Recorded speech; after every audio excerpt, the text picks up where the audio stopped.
Like to welcome everybody to the Coaches in the Mouth podcast. Coach Jeff Williams, along with Coach Daryl Fimple and the Mouth Brent Bender. Guys, what a weekend. We're just getting into October, which, we're going to be talking about.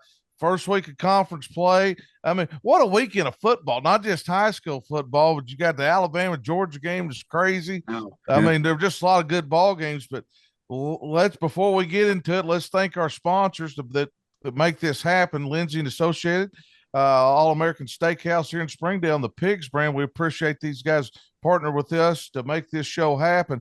Let's recap. All right, let's go ahead and get into a little bit. The Mountain Home Southside game, which we talked about, which was a big game. Mountain Home goes to Southside, makes a big statement. I mean, you got to tip your hat to those guys. Put up the 50 spot on those guys on the road.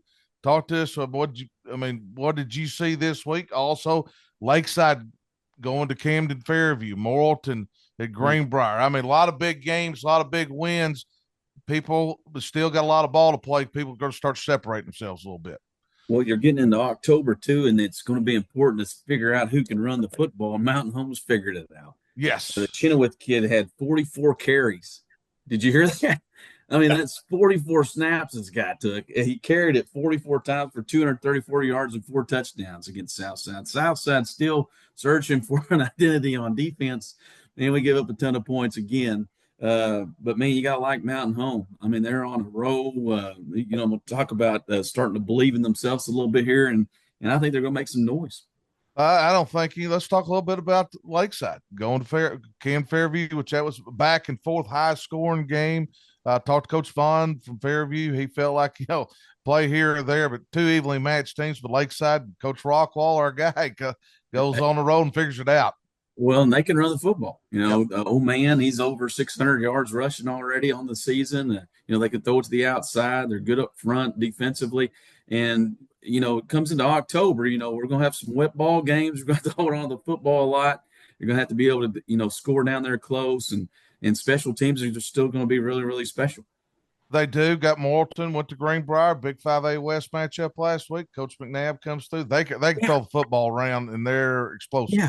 Yeah, Greenbrier cost me too. I got like 500 phone calls because I picked Greenbrier, and the fighting McNabbs are all upset at me right now. They're on a roll right now. They got a big, huge game this week with the Alma Airedales. They do. Now, Alma Airedales, we're putting them on the spot right here. We're on a roll ourselves. So, when two great ones combine right here, we'll see what happens. We'll get that. Mouth, what did you take from this weekend? I'm going to tell you what I took. I believe it was BB beat Maumelle 22-0. That is and another thing I took this week, this is where the rubber meets the road starting last Friday night. This is where we separate the pretenders and the contenders.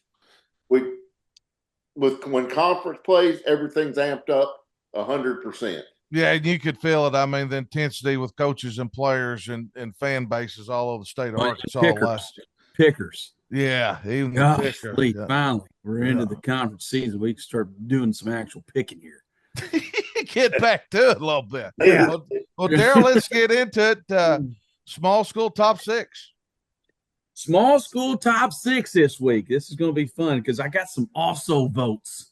All right. These guys are also votes. All right. We're dropping Little Rock Mills on you. Guess how many points they're giving up?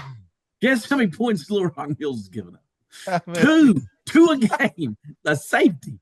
They're like getting a safety up on defense. Hey, they got the Moody kid. He's explosive on the offensive side, making huge plays on both sides of the ball. Mills is one to look out for. Fordyce averaging 51 points a night. Yes. Right? Just put a 50 up there, and then everything above that is on Fordyce. Carlisle still rock and roll. They drop out of our top 6. Just because the top 6 is loaded, and you'll see why. Whoa. The Bison's getting kicked out of the top 6. He got kicked out. We just got also votes this week. I mean, what else we need to do? We just mercy ruled everybody. Something about Nick's barbecue might need to throw in the barbecue plate over here. There we go. We'll get back in that top 6. Number 6, Walnut Ridge. Jersey Cunningham. Guys almost rushed for over 700 yards in 4 games. He's got the Ridge fighting for that conference. And, man, that conference is loaded. Oh, yes. Because we're going to have number 5 is going to be Rivercrest Coats. There's your two boys. Rivercrest Coats averaging over 44 points a night. defensively giving up about 20. All right, we've got a big, huge game. We're traveling to Newport, and we're loading up the buses and the cheerleaders. We're all ready to roll. The Colt Out and of Wilson, everybody, Arkansas, man. we're just going to invade Newport, Arkansas. That's what we're going to do. And that's number 4 is Newport. And we got one word for Newport. The Barb kid is phenomenal. Yes. He's almost over 1,000 yards rushing already on the early season. Number 3 is our favorite guy right there, Doc Carley at Boonville, just finding ways to win. Offensive line is probably going to be their MVP this year. They don't care who else they hand it to, as long as you can run behind them guys. Prescott Carly Williams coming in at number 2. Guess how many points we're giving up on defense, guys? 10. And I heard we're going to go 2 days on Monday because we gave up 10. We're going to go twice. We'll have to practice twice. And Elkins remains number 1 in our league, averaging 50 points a night. And they went to Gentry and had a lot of penalties. And Gentry's got a good football team. Went up there on the road, won. But Coach Watson was upset with too many penalties. Well, sometimes you got to find a way to figure out what you're going to chew on that week. Yeah, exactly. So, Coach is going to have them a little bit focused this coming week. So we'll see how that goes. But that's our small school Big Six. It's Elkins 1, Prescott 2, Boonville 3, Newport 4, Rivercrest 5, who's going to battle it out this weekend. And then 6 is Walnut Ridge. Wow. All right, let's head over big school. Big statement by Little Rock Christian going to Cabot last week and winning that one. Hey, we had a Christian and Academy show. I think they belong in the 7A. Hey, AAA might have got something right here. It's amazing how that happens. Also votes in my big school. I got Rogers. Rogers sneaking around there. Coach Harson's got them rolling there. Springdale Red Dogs. Undefeated. They're averaging almost 45 points a night. And that's 4-0. They got a big, huge video board. It's a huge video board up there. Valley View is sneaking around there on our Big 5. Catholic. Don't give up on the Catholic. Catholic's 4-0 now. They had a big win over El Dorado, 26-6 this last week. Number 6, coming in at number 6, averaging 54 points a night, Pulaski Academy. Yeah. And let me tell you, Cobb's over 1,800 yards of total offense. Man, they are a well-oiled machine. And defensively, I'm telling you right now, defensively, they'll give some people some fits. They'll switch some guys back and forth both ways. Fayetteville, it's not your dad's Fayetteville from last year. We're running the football. We're really physical, and our offensive line is really, really good. Christian Battles went for 4 touchdowns last week. Odom ran for 1 and 3 for 2. Fayetteville bounced back from the big Texas High rematch. Parkview, it's almost like Parkview's coming in at number 4, and I don't know who's going to give them their next test. I mean, golly. I mean, it's astronomical, the schedule they're going to have to play it out. And you're going to see guys playing 3 or 4 quarters, and we hope that they don't lose their sight of what they're trying to accomplish there. Number 3, Conway Wampus Cats, averaging 48 points a night. Grayson Wilson was phenomenal. The other night he was 15 of 24 for 304 yards, and he threw for 4 touchdowns to 4 different guys on Conway. Wow. So Grayson is on a roll. He's over 1,100 yards passing and over 12 touchdowns through the air. So he's got Conway at our 3rd spot. Greenwood drops to number 2. Yeah. Drops to number 2. Let's talk about them a little bit. Went into Shiloh, had an injury with the quarterback, obviously. Shiloh's got a good football team. We'll talk about them later on. Talk to us a little bit what you saw in that game. I mean, they had to overcome some things, but also Shiloh put up a great fight. Well, Shiloh does what I think you have to do to keep Greenwood off the field, and that's they run the ball. Yeah. They just pound you different ways. They brought in the big tailback, and the big 247-pound guy just pounded it in there a couple times. They tied up at half, 14-14, and then the injuries happened. The scary thing about Greenwood is I don't know if we can line up and run the ball. Yeah. It's so quarterback driven. You lose your quarterback, it becomes kind of scary on the offensive side. So I think it was kind of a perfect storm for Shiloh too, because I don't think it's the greatest matchup for Greenwood because what Shiloh can do. And Shiloh, like I said, they can move you up front.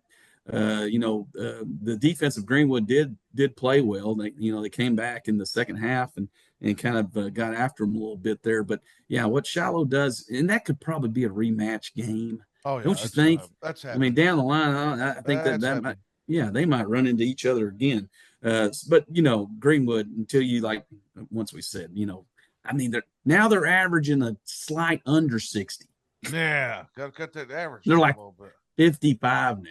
Yeah. So they're still being able to score. All right. That leads us to our number one team. It's going to be the Bryant Hornets. And Daryl, I think they deserve it. I mean, let's kind of and no noise from Quad and them all year long, and Oh, none. that they had Zero. it all the way through last year. Basically, hey, it's kind of like, hey, Big Brother's back a little bit here. Parkview, and they look so dominant. And if, like I said, I'll watch them, and I can't get my eyes off their defensive linemen. I just cannot get my eyes off those. That's the thing about it is they're so good up front, and like those guys can dominate, and they're playing four guys in there. But of course, number 90, I got their names right here. Number 90, Jayton Jones. Yeah. He's a kid that like put on 15 pounds over the summer, and he's a nose plug in there. Number 90, and then number 99, Malachi McDaniel, whose bench presses almost 400 pounds and squats 500 pounds. It's like moving a tree. Yeah, that guy seems like he's been playing over it for about 10 years, man. Oh yeah. Those guys have probably been playing since they were freshmen. Up. My God. But Yeah. I agree with that they deserve the number one spot. They've taken care of business and going there. Yes, they have. And like you said, they've done it with very, not the normal fanfare. Yeah. They've just kind of gone around their business and said, hey, this is what we are and this is what we're going to do. So yeah, Bryant's our number one. Kind of been quiet. All right, let's do this. Let's go over and let's talk about our player of the week this week. What a performance. Let's head down to South Arkansas. Daryl, who's our player of the week this week? Our player of the week this week is from Arkadelphia High School. His name is Bryson McCoy. He's a sophomore quarterback. He was 24 of 37. Get this, Freddie. 356 yards and 4 touchdowns for a sophomore. So this guy barely got his, driver's permit this week, and then he went out and got 356 yards through the air. So Arkadelphia, once again, Bryson McCoy is our player of the week. So congratulations, Bryson. Arkadelphia's got a great football team. Well, let's go ahead and do this. Let's go ahead and bring on our guest picker, former head coach from Charleston, current athletic director at Greenbrier, and a former legend at UCA receiver, Coach Steve Woods. Coach, welcome to the show. Hello, gentlemen. Well, glad to be here. Glad to. Let's get in before we start getting into our picks and all this stuff. You got to see, I know y'all kind of come on the wrong end of it, but you got to see two football teams. Greenbrier obviously got a good football team, and Morton last week, and you're kind of embedded in that 5A West, which we'll got a couple of games here we'll talk about. But what did you see? And you've got to see Warren. You've got to see a lot of good football teams this year. Tell me what did you take out of last Friday night's ball game? Man, it was a good one, and it's kind of what you expected. I didn't think there'd be a whole lot of defense, and there wasn't. And I'm going to tell you, Morton's the real deal offensively. They have got some weapons. They can put out 4 receivers that can do whatever they need to do. They got speed, and they run good routes. And their quarterback, probably his most impressive thing to me is how on time he is. He knows what he's doing and knows where he wants to go with the ball. But they did a really good job. Kind of thought the rain might slow them down a little bit, but it did not. They didn't let the elements bother them, and they struggled to stop us. I don't know what our rushing statistics were, but I know our running back had over 200 yards. Wow. Great high school football game. They scored and then got a pick 6 right off the bat. We're up 14-0 and kind of stayed within a touchdown. And we had another turnover, and they took an 18-point lead in the fourth quarter. We got an interception, scored, turnover on downs, scored, and then we had the ball. And they, out of all that stuff going on in a 48-45 game, it was a 4th and 1 stand at the 10-yard line that ended the game, and Morton stopped us there and ran out the clock. But really, really good football team, and I think they got a chance to make some noise in 5A this year. Well, I think they both do. I mean, they're you obviously see them very, very, very evenly matched. All right, guys, let's get into it. Let's start over. Well, let's start here. My goodness, here we go. Mansfield, who we've talked about on this team, Charleston. Coach Wood, one of your old former team, you know that program real well. We'll start with Daryl here. Break this one down, Daryl. Charleston's kind of not been as dominant as they have been in the past. Mansfield's kind of the new kid on the block. Break this one down. Well, here's the thing about Charleston. They got a really good quarterback, Carter Little. I think that's kind of like the thing around Charleston. that you usually have a really good quarterback. Am I right, Coach Wood? Am I right on that? Well, this guy's pretty good. He's 62 of 93 on the year for 923 yards, 9 touchdowns. He's only turned it over one time, just on one interception. Their scores, they're averaging about 40 points a game. They're giving up 24. They got into conference play last week against West Fork, where they won 36-14. So it's kind of once again, it's who you schedule there too. Pottsville kind of, popped them at the first of the year, and then Ozark beat them going for 2 because Burns, it's non-conference, came in and didn't have anything to lose. Yeah. So Burns, he went for 2. And they come back and kind of get their feet underneath them against Hefner over in Oklahoma. And so then they rolled into West Fork last week. It's conference season. Charleston's used to winning. I think that, they just erased the non-conference season and head on to us. And then we've got Mansfield and the Burton boys. They like to run the football. They don't really put it in the air that much. They beat Hackett last week, which was one of our players of the week before, 36-6. Yeah. They're averaging about 30 points and giving up about 15. So, how we always lean on defense here, but Charleston is at home.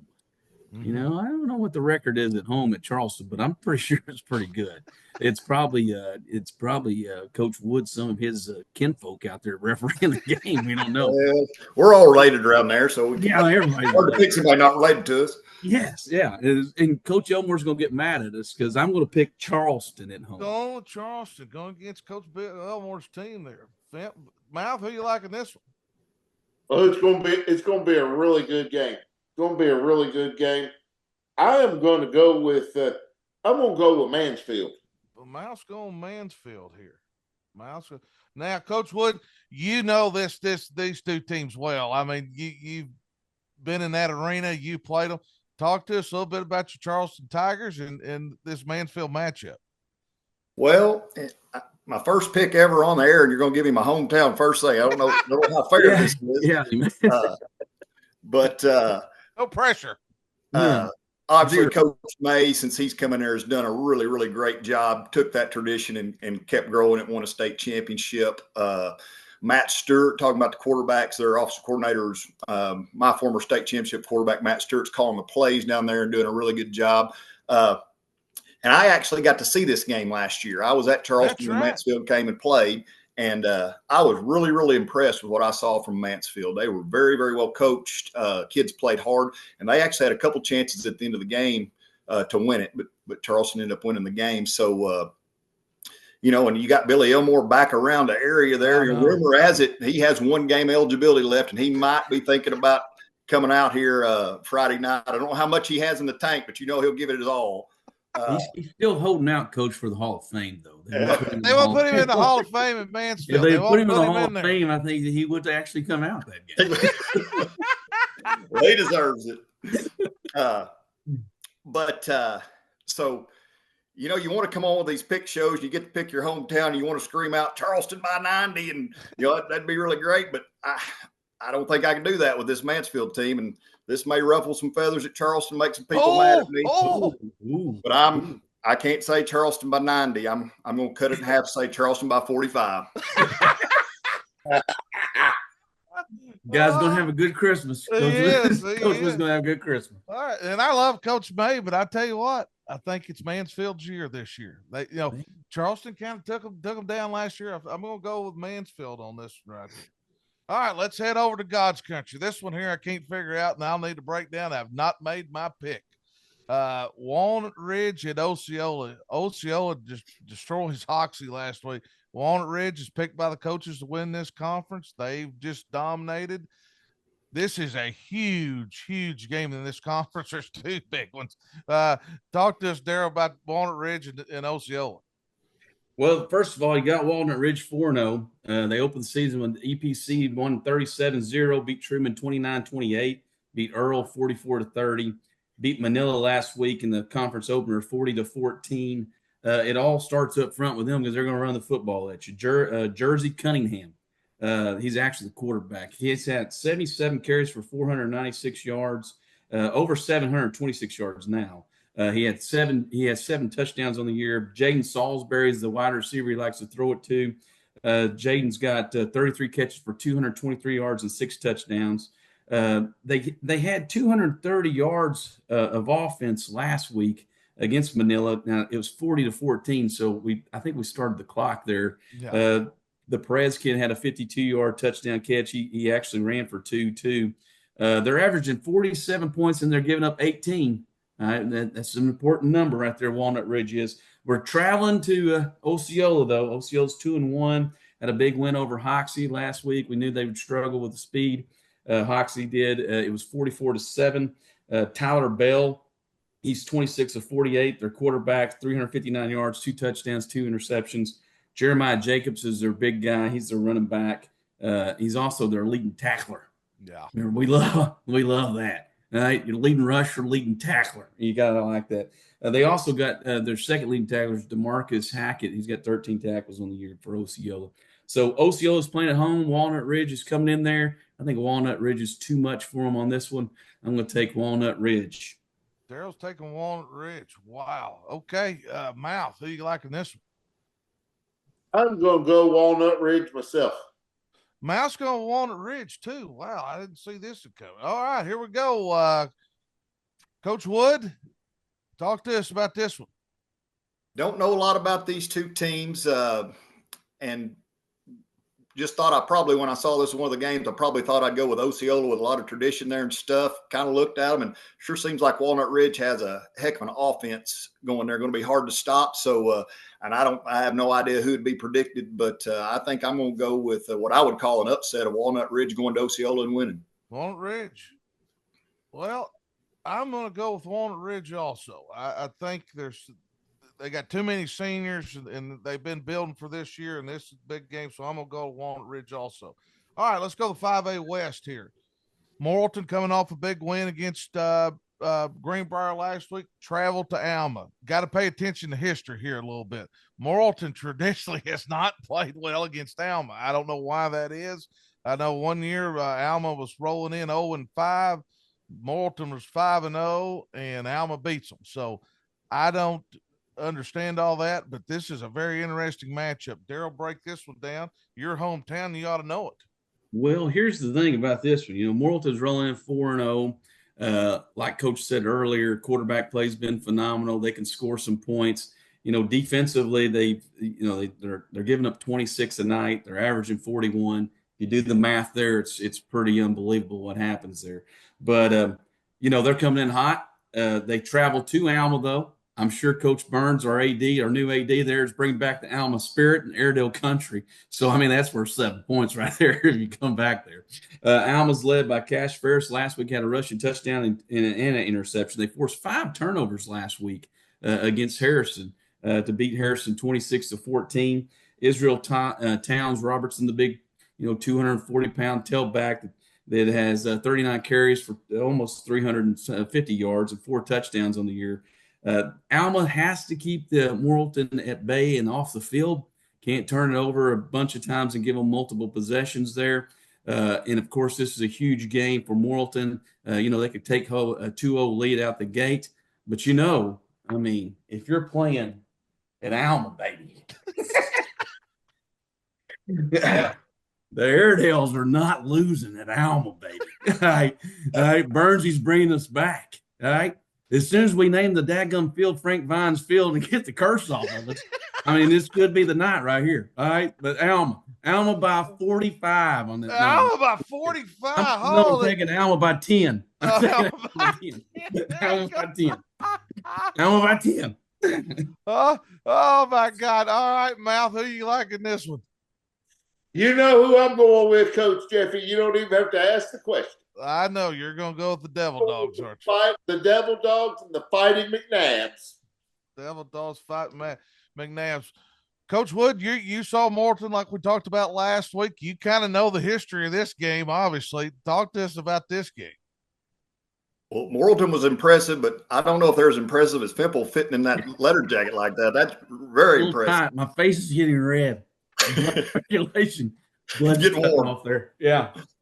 Well, obviously, we saw Morton last week, a really good football team. They, pass it really well. Running game has struggled, but they actually got on track with us a little bit on that last week. We put so much emphasis on trying to stop the pass that they were able to run it a little bit.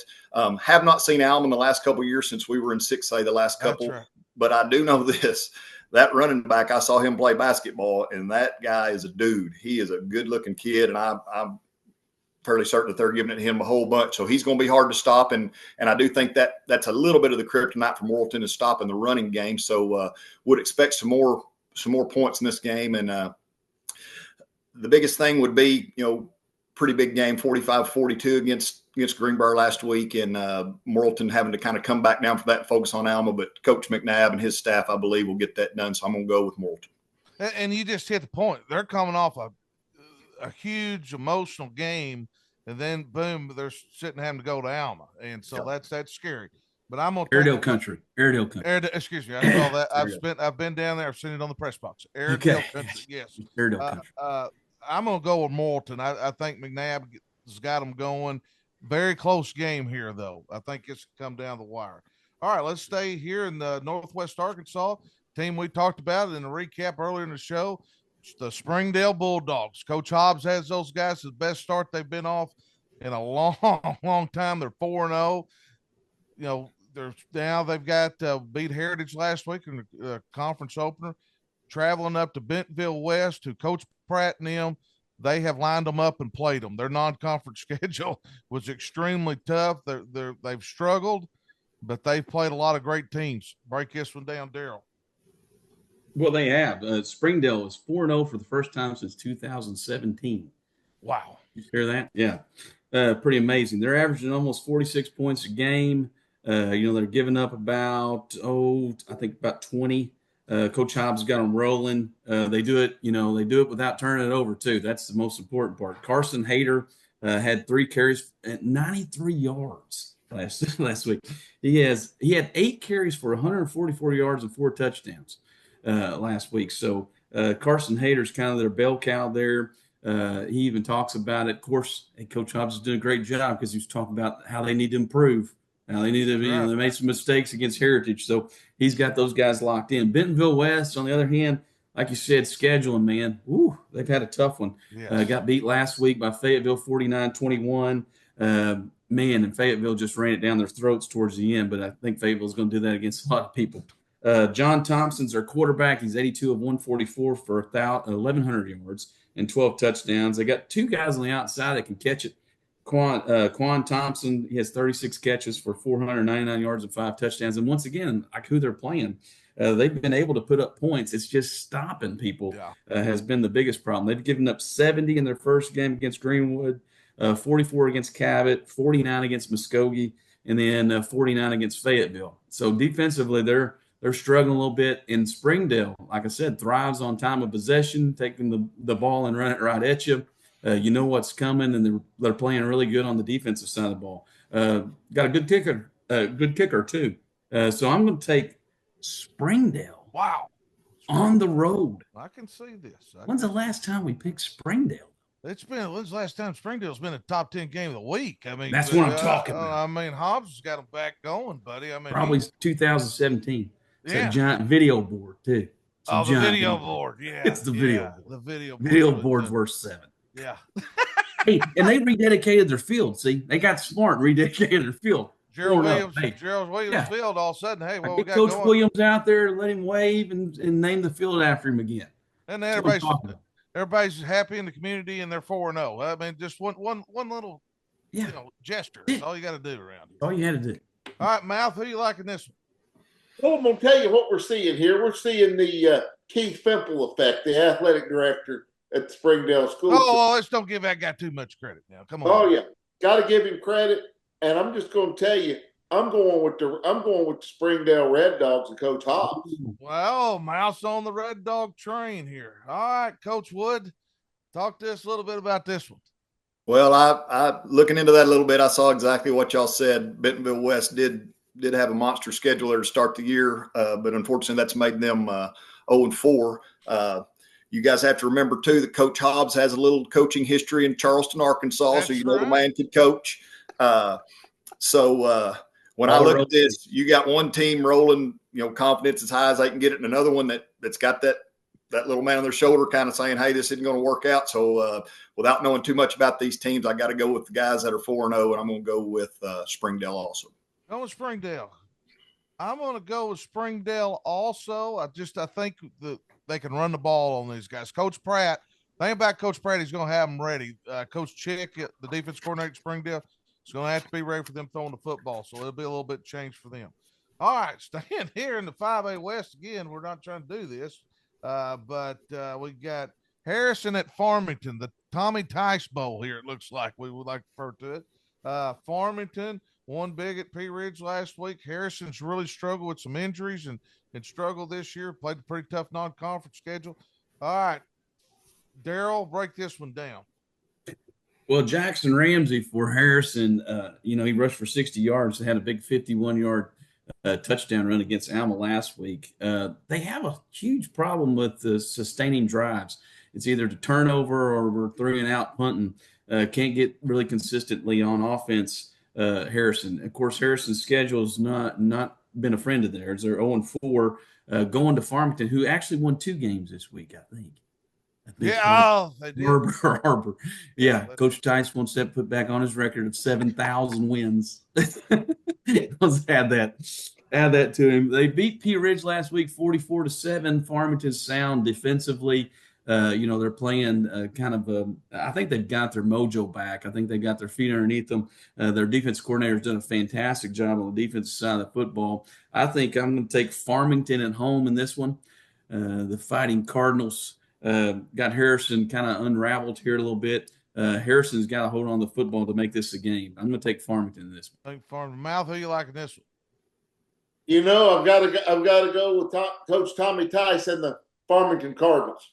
Oh, you're back on the wagon again. That's why you told me if you picked them, you got back on the wagon. Hey, jumped on. Same thing. Yeah, I get it. All right, Coach Wood, you got to be careful this one because people come after you if you don't pick the right team right here. All right. Well, I'm sure they will. Coach Tice would probably hold a grudge. I know him well enough to know that. And Coach Tice, one of the best guys to me throughout my career, coaching and being an AD. So glad to see him back in football. He needs to just stay there till he can't do it anymore. But good to see him back. Playing against Harrison. What a great storyline. Getting them at Farmington. The only thing would be better if it was at Harrison. They moved the game down to Crooked Creek and see what kind of his in-laws he can get there to rep those games again if those guys were still around. I will give you guys a preview of next week though. We go to Farmington next week. Oh, and next week. Tommy Tice will be coaching at age 73, and Randy Tribble will come in at age 69. Wow. And I do not know what the state record for age of the coaches combined is, but that by my Charleston math, that's 142 years and over 90 years of head coaching experience. Wow. Next week. So I thought that was a little interesting tidbit for the next week. But there's no way I can pick against Coach Tice here.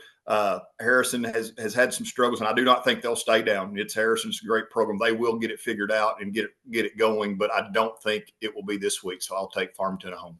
Taking Farmington home. I'm going to take Farmington. Daryl, you just hit it. Coach Moreland, defense coordinator, really tighten that defense up. Going Prairie Grove and holding them 6, then last week holding a Pea Ridge team who's really coming on offensively, I thought, and doing a good job with them. All right. Big game here in the 6A West.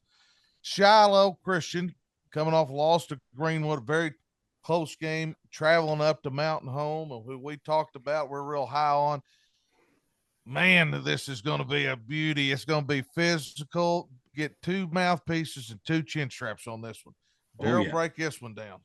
Shiloh, of course, Shiloh lost last week to Greenwood 28-17. How about that for a conference opener? Yeah. Welcome to the league. Mason Griffith, though, continues his tear, 35 carries for 139 yards. They had 2 12-play drives against Greenwood. They had one 15-play drive for 77 yards to tie it up at 14-14. That's what they do. Shiloh is not like the old Shiloh. We're not throwing it all over the place. We're up front being physical, and we're running it right down your throat. The Shiloh is going to travel to Mountain Home. Mountain Home is 4-0 for the first time. Get this one. You ready? 1986. Good Lord. 1986.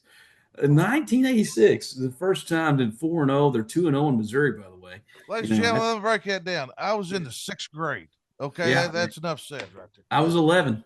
I was 11. Wow. Yeah, yeah.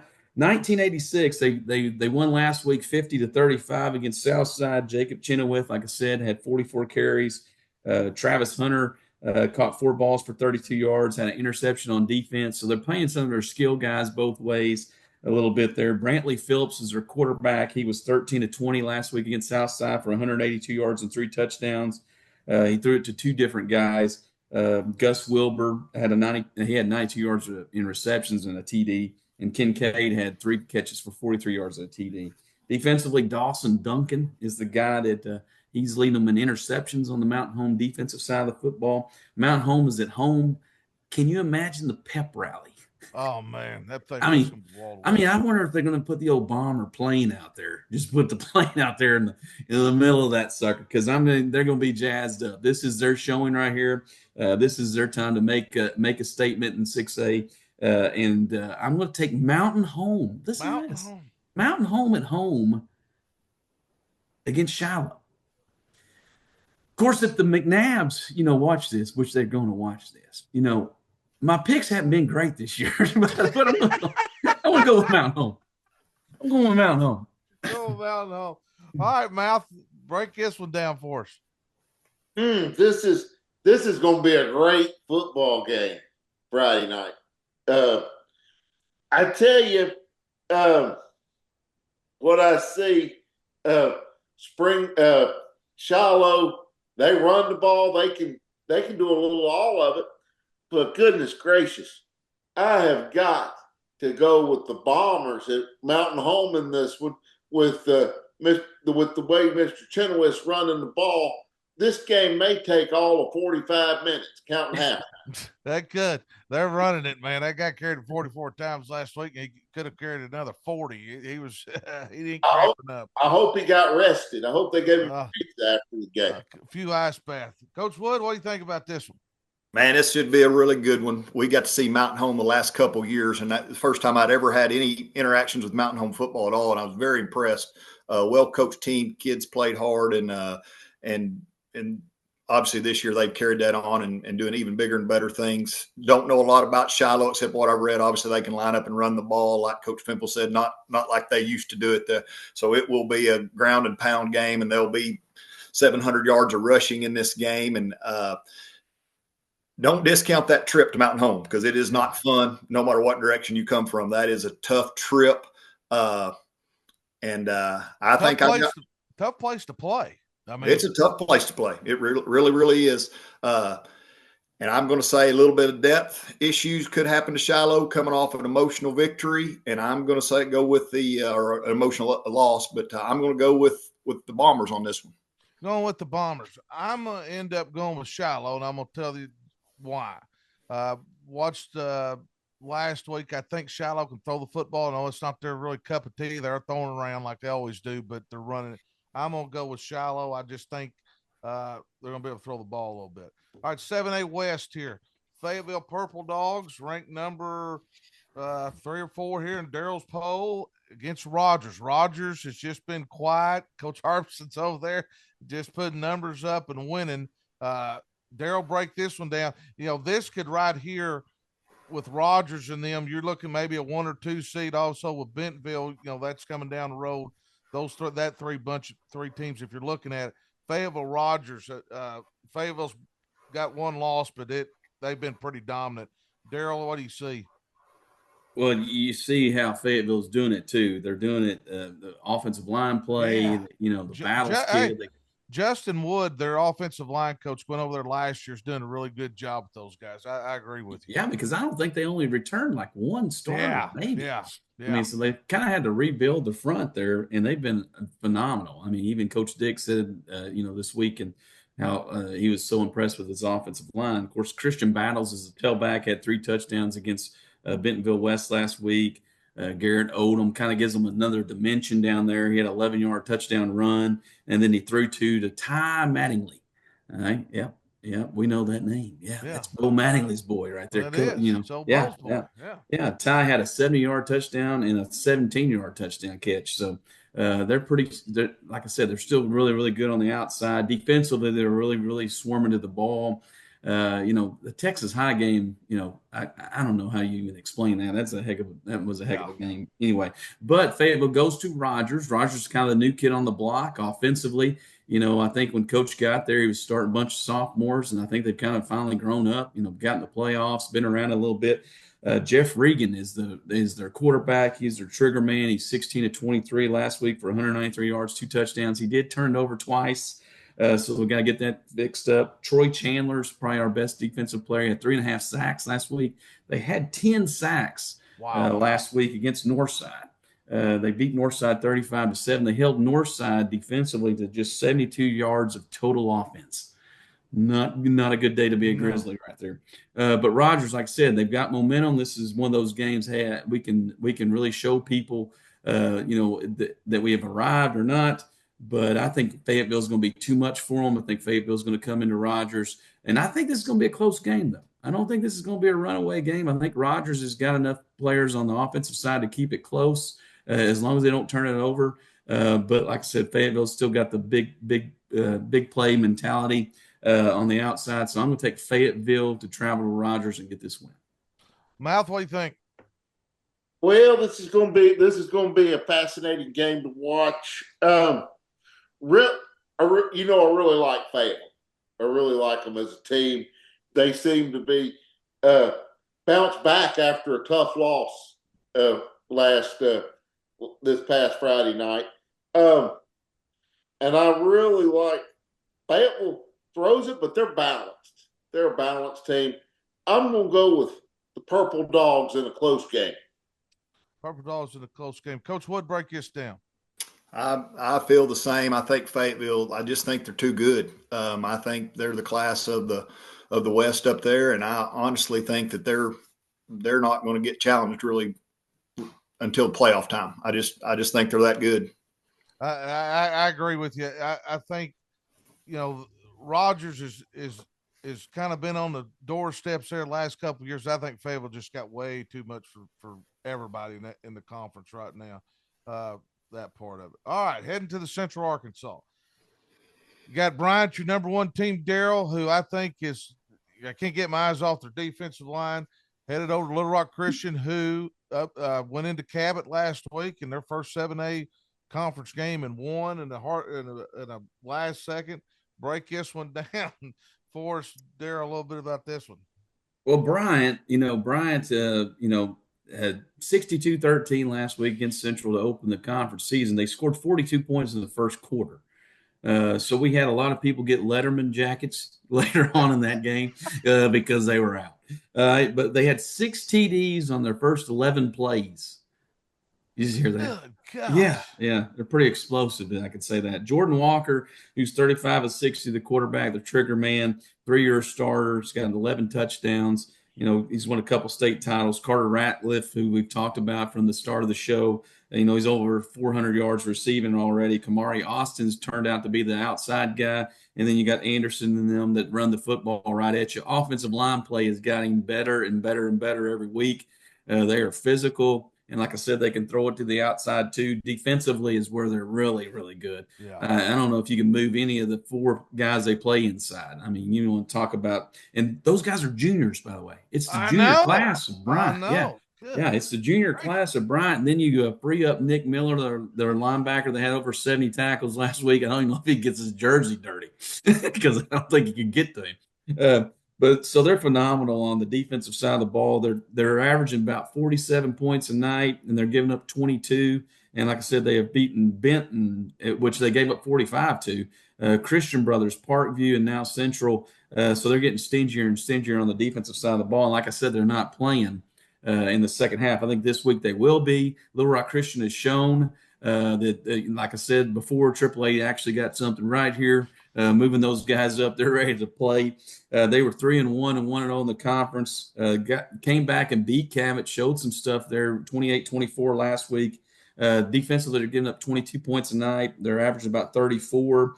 Kemp Keller, their quarterback, You can see that he's getting a little bit more settled in at quarterback. He's 69 out of 107 for 791 yards and over 9 touchdowns. Jackson Ward, they got the Greenwood kid on the outside. Offensively, they're pretty balanced. I think they can play whichever way you want them to play. Here we get into the depth, though. This is the part that you get. And I'm sure Little Rock Christian, they're playing at home. They got them fancy lights too, but I don't know if they're going to get to use them this week because the Bryant Hornets are coming. And they're coming to make sure that you understand who's the beast in the Central right here. So I'm going to take the Bryant Hornets in this one, going away. Yeah. All right, Mouth. Well, I'm going to go ahead and tell you, Bryant has just been consistent all year. Coach Sanders in his second season with a full off season under his belt as the head coach. Bryant just speaks softly and carries a big stick like Newport T. Pusser, walking tall. This Keller, the quarterback from Little Rock Christian, he's going to look across there at that defensive line and he's going to say, I had never seen a wall like that. But I think the line of scrimmage is where this game's going to be won. I think Bryant will just taking nothing away from Little Rock Christian's offensive line. I think Bryant can and will dominate the line of scrimmage on the defensive side of the ball. And I see Bryant winning handily. All right, Coach Wood, talk to me a little bit. I mean, you watch these guys too a little bit. I know you do. You've seen Little Rock Christian firsthand last 2 years also. Yes, sir, I have. They are a talented group. Obviously, I haven't seen them this year, but the last couple of years, talented enough. They did get hit pretty hard with graduation, but still have a bunch of good skill players. But like the Mouth just said, that offensive and defensive line for Bryant, Bryant's back. There's no doubt about it. And if anybody's wondering, they're in the lower grades too. We played them in an 8th grade game a few weeks ago, and it looked like a 4A high school football team out there, the size of those 12-year-olds. So there's more coming. But I just think Bryant will be too much. I think Little Rock Christian will find a way to score a few points, but I don't see how they could stop Bryant. The biggest question tonight is where are they going to put all the Bryant fans? And Bryant fans, you better get there about 4:30 because the seats are limited. That's very true. I'm going to stay with what the Val said, and Steve. I think that the line of scrimmage, man, those guys on both sides of the ball, they're going to run to the left, there, ladies and gentlemen. I'm going to let you know that, and nobody stopped them. And those down forward, and they just keep bringing them in. I'm going Bryant, obviously, and it could be a runaway in this one. May I say something real quick? Yeah. The fans that are going to be coming to that game, if you want to see a beautiful football team get off the bus, come and watch Bryant get off, because you're going to see their defensive linemen, you're going to see their offensive line, and you are going to say, those are some beautiful looking human beings right there. All right. Well, let's get into it right here. Our small school game of the week. We got River Crest at Newport. This is this game right here is huge, and we've been waiting for it all year. Before we get started discussing this game, let's go ahead and bring on Newport head coach, our Lindsay Associated guest, head coach from Newport, Brian Reardon. Coach, welcome to the show. Guys, starting off to a great start, really rolling. Talk to us a little bit about your team we're going to talk about Rivercrest here in a few minutes, but talk to us a little bit about your team and the stable running backs and the guys that you got, and really got the Greyhounds rolling a little bit. Yeah, we had a tough non-conference. I call it preseason. I told the kids that was over. Preseason's over. Played Batesville, an old school rivalries, a really good Salem team, and top-notch Mark Tree. Now they're rolling through the two and really the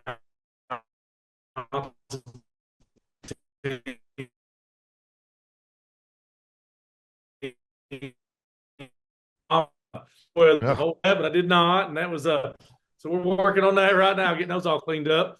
They came out, hadn't showed it all year, run the double wing, and give us little fits for a quarter. They jumped on us. First time we've been down all year. I'm glad it happened. As a coach, man, how that we've jumped on all three of our teams by 3-4 touchdowns and kind of hit cruise control. So I wanted to see what we look like when we get punched in the mouth, and Pickett punched us in the mouth. It was them dropping down. They're coming, off last year, 4A state runner-up performance and kind of get it going. Coach Fleming, he's just consistent over there. Talk to me about the problems and the Rivercrest brings into you, and you respect you obviously after their program and what you got to do to be successful to get this thing done. Yeah, absolutely. I grew up here, graduated here in '93. We played Rivercrest every year. Yeah. Some really good battles back then. So, ton of respect coming from me, I promise. The kids are familiar with them. They were in the conference a few years back before I got here. So they have played them at the lower levels, junior high levels and stuff like that. So they are familiar. They know what's coming. They went to the 4A state championship last year. Give Hardin Academy all they wanted, and they're just the real deal. The town's excited right now. Yeah. I keep saying, wait till we play Rivercrest, and then we'll know where we're at. So that's going to be a huge test. They're athletic everywhere. Their defense, they fly. I mean, they got dudes everywhere, man. So, we feel like that'll be a really good test of the playoffs. Oh, I don't think there's any question. What's a key matchup that we need to look for? It might be, the offensive line, might be a left tackle against defense, things that people wouldn't know. Obviously, people talk about offense, defense, but there's always one or two key matchups, some one-on-one battles out there. What if you're coming to the game, what do you need to be looking for? Well, we can't give away all our secrets, but I mean, sometimes football comes down to some simplicity. It does. Quarterback's really good. He can sling it. He can run it. He can do everything. If we can contain him defensively, I don't think he's the kind of guy you can stop, but just contain him, have a decent chance. And offensively, I hate to be cliche, man, but this. It comes down to the trenches. The O-line, our O-line's got to be able to block their D-line or it's going to be a long night. And whoever wins that's going to win the game. I mean, that's just.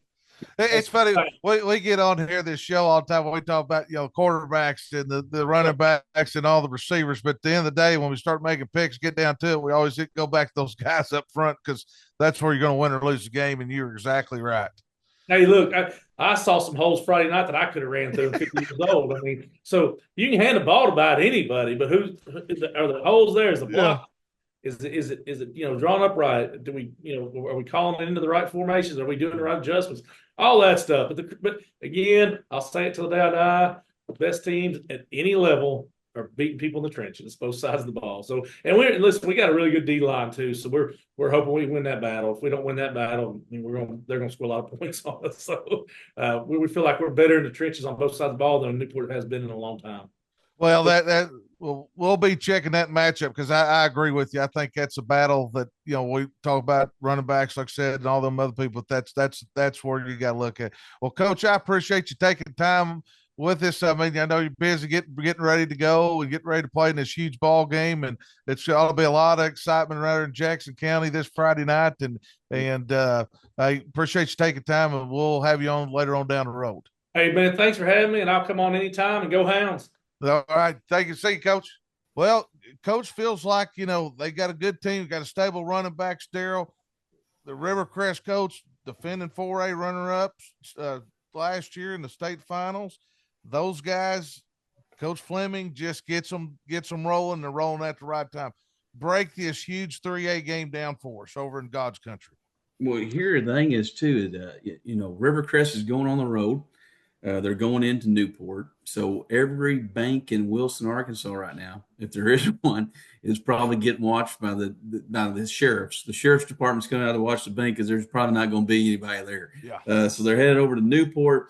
Rivercrest coach, really high on them. They're averaging 43 points a night, giving up about 23. Really found their niche on the defensive side after the Gosnell game. EPC was a big shootout with them.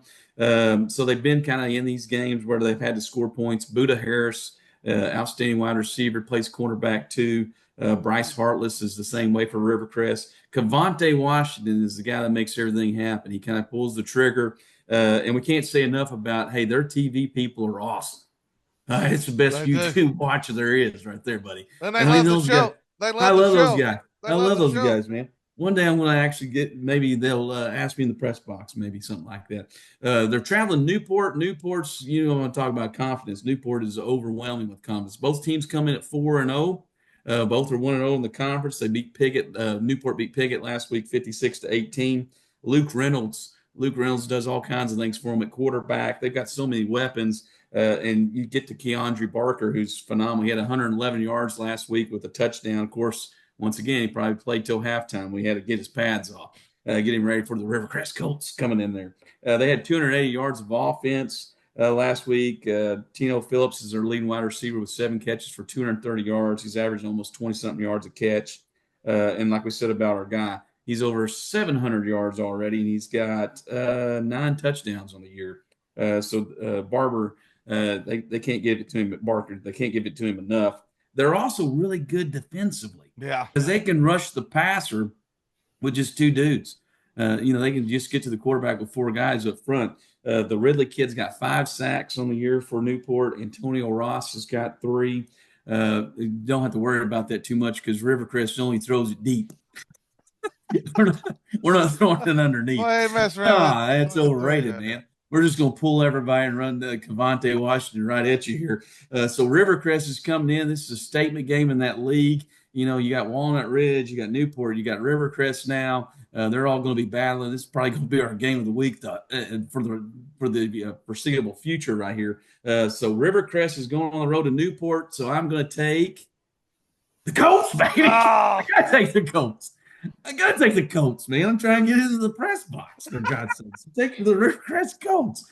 I mean, what is the shame in that? Sorry, Newport. I mean, golly. I haven't watched your YouTube channel yet, but I'm telling you, Rivercrest is phenomenal. They are awesome on there. They love the program here too. All right, Matthew, you've been over to Newport. You've given out Player of the Week over there.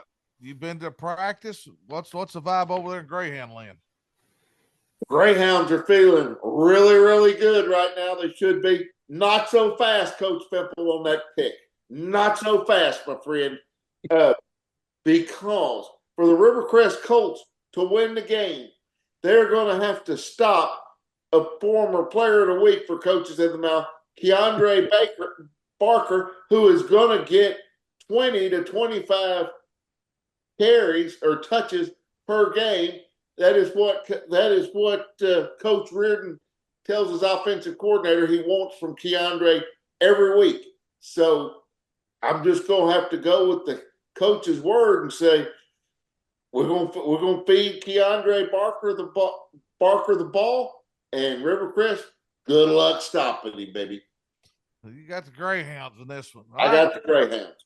Coach Wood, this is a huge game right here. It go either way. You've seen Rivercrest a little bit here and there on last year in the finals. Newport's really been rolling. Talk to us a little bit about this one.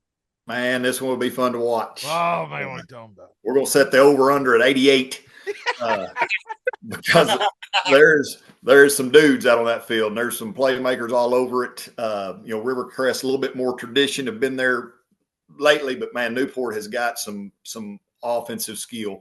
I think this is a toss-up game. I think you toss-up game with 2 great teams. You go with the home team, so I'm going to go with Newport. Going with Newport. Well, this one here, I've been back and forth, and I still hadn't made my pick yet. So we had Coach Coleman on a week or so ago, and we were talking about Newport. He was concerned about their kicking game a little bit. They don't kick extra points, and that can be an issue. I'm going to go with the Colts also. I think they've been there. They don't blink. They've been in so many big games. I know they're going on the road, but I'm going to go with the Colts also. All right, big school game of the week right here. This team here, we got Valley View at Harding Academy. Valley View has made a statement.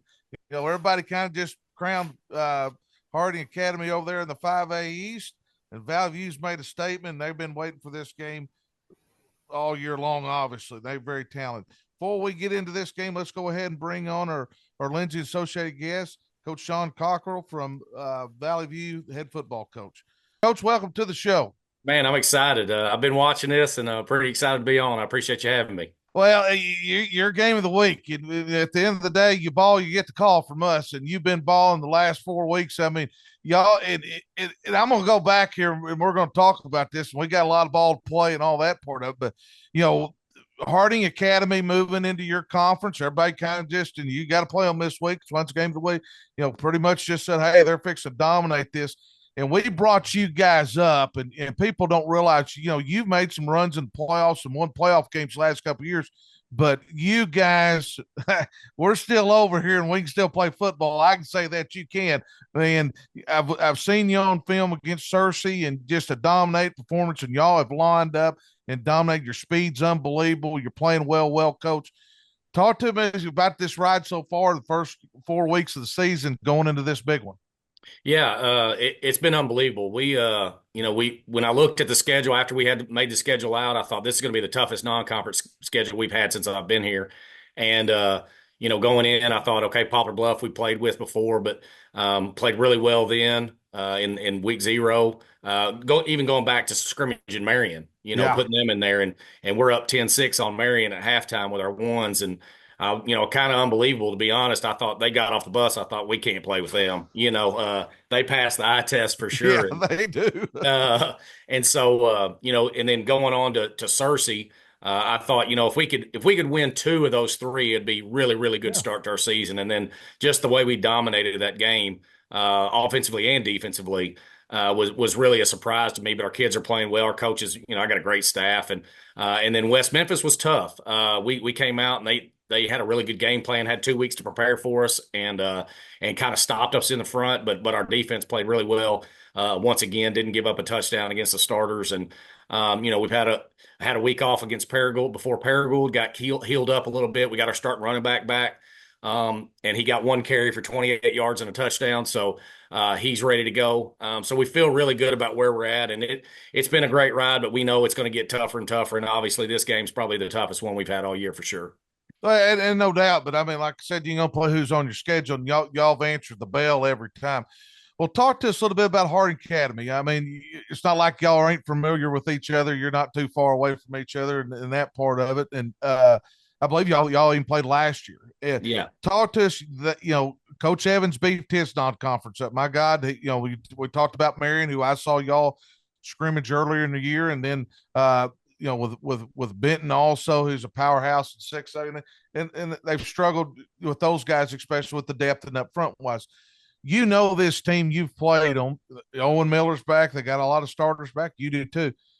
What's the problems that they present? What's the matchups that we need to look for?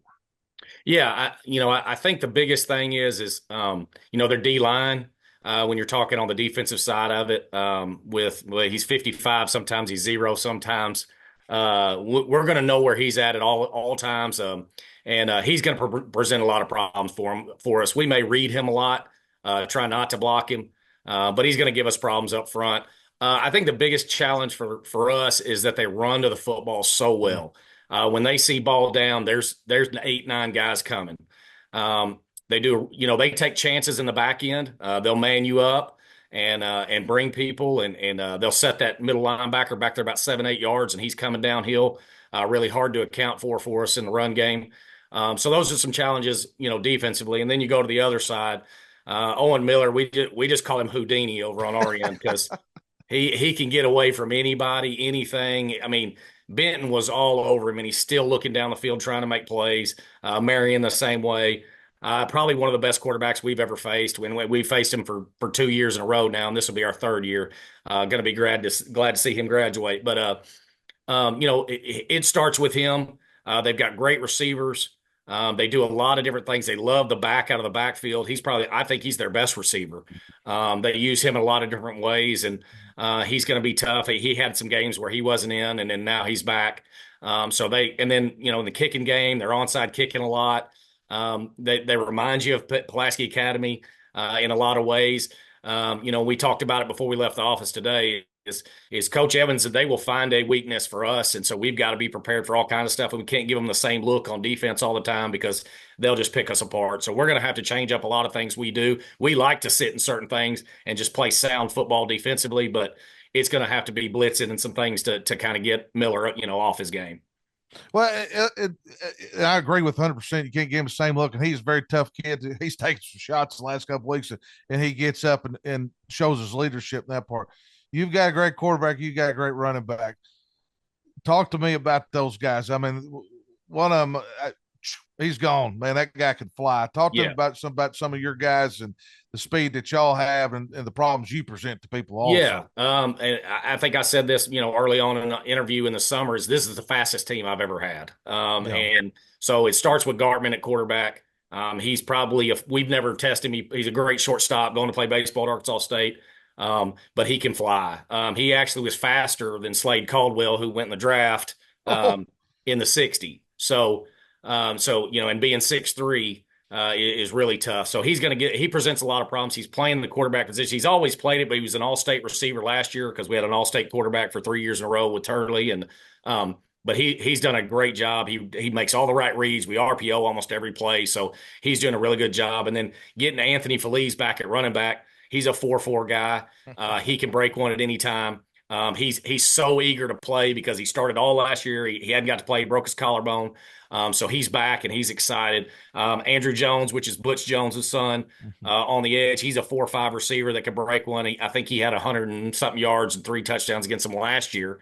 And then Laird Cullen on the other side, Parker King is a 4-5 guy, another 4-5 guy at the other slot. So we got guys all over the place. We should get a receiver back that nobody's seen this week in Kamarion Davis. He's 6'4", won the high jump as a 9th grader, jumped 6'4" in the high jump, transferred in from Nettleton at about February, and he's getting cleared this week. So another guy we can throw out there. Anybody can make plays at any time. Well, and you got them everywhere. Well, Coach, I appreciate you taking time with us. I've had this thing circled since August, buddy. I've been waiting around for this one, man. I appreciate it. I appreciate you guys noticing what we're doing, and hopefully we can keep this thing rolling. Well, good luck to you, and you're going to be in some more big games. We'll be checking your work and have you on down the road. All right, appreciate it, Coach. Thank you, buddy. All right, Daryl, break this one down. I mean, Valley View is coming in just red hot. Harding is, it's beefed up their schedule. Got a piece of Benton that didn't work out real well. They've got a piece of Marion, who's obviously got a very good football team in 6A. Talk to us a little bit about this game. It is at Harding Academy. Well, and you look at Valley View's schedule, they got a big win over Searcy, Poplar Bluff, beat Perigo last week, 49-0. They're averaging, Valley View's averaging almost 44 points a game, and they're only giving up 12. Big running back Drew Gartman's got 41 carries for almost 500 yards, or a little over 500 yards, 4 touchdowns. He's averaging 10 yards a carry. They can also throw the ball there at Valley View. Andrew Jones is the leading wide receiver. Might have heard of that name before. His dad's kind of a pretty good coach there at A-State. Yes. But he's got 15 catches for almost 350 yards and 4 touchdowns. They're really good in the secondary. They're a really good football team. They've made me a believer a little bit there, especially with the way they can. They can run it. They can throw it. They don't turn it over much. Pretty good on defense. And like I said, their back seven is really, really good. They've got 6 interceptions already on the year, too. So that's pretty impressive, too. Harding Academy, which we have seen, have actually kind of struggled a little bit against their opponents this year. Offensively, they're putting up about 30 points a game, but defensively has been the struggle. And, of course, once again, it's like who you play. They won last week against Greene County Tech 35-14. They're giving up about almost 35 points a game defensively. Going into this, of course, they gave up 63 to Benton, so that kind of hurts their numbers. Owen Miller's still there. Owen Miller is a winner. He's 36 of 65 for over 500 yards and 5 touchdowns on the year. I look for them to be ready, but I think Valley View is kind of sneaking around here. And I think that Valley View is going to go to Harding Academy, and they're going to get a W. I think I'm going to take Valley View in this one. Taking Valley View. Mouth, you're close to that program there at Harding Academy. They're in Searcy. Talk to us a little bit about this one.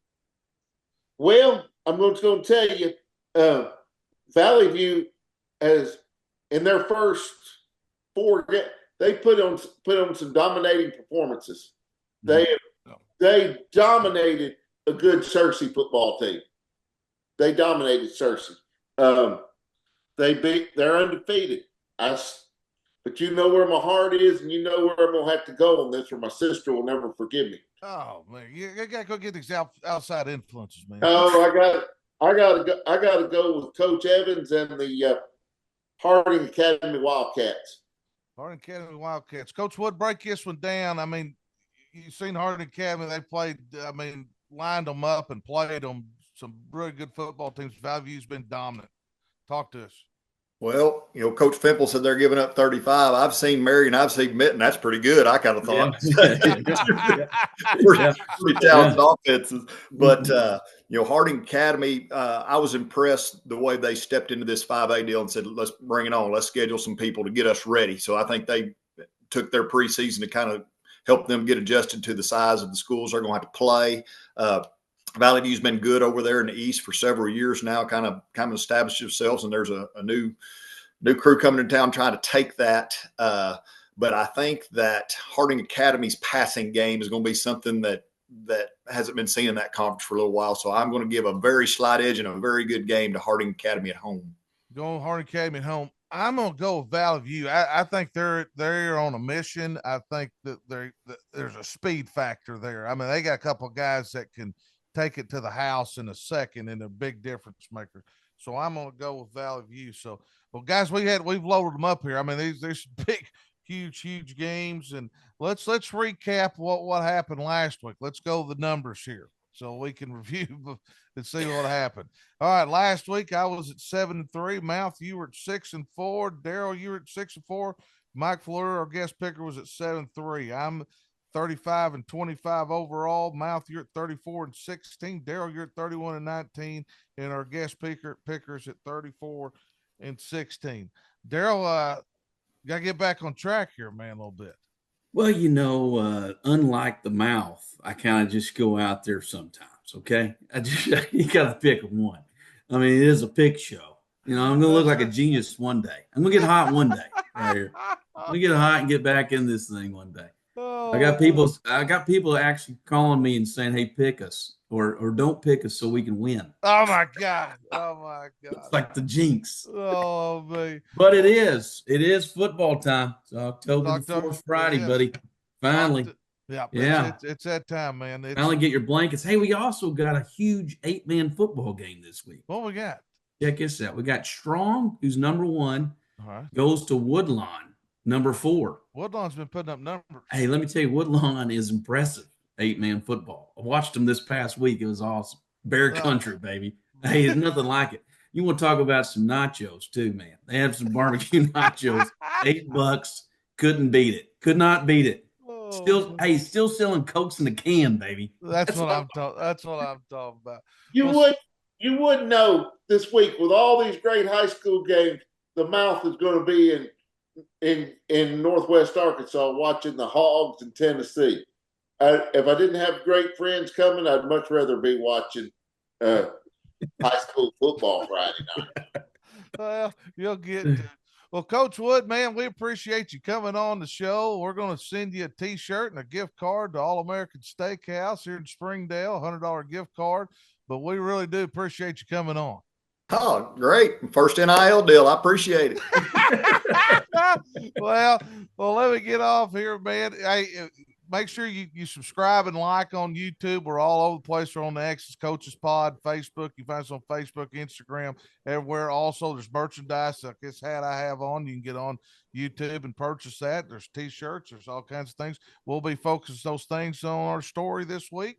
So get involved in there. Well, for Coach Jeff Williams, Coach Daryl Fimple, the Mouth Brent Bender, and our guest picker, Steve Wood, we'll see you next time.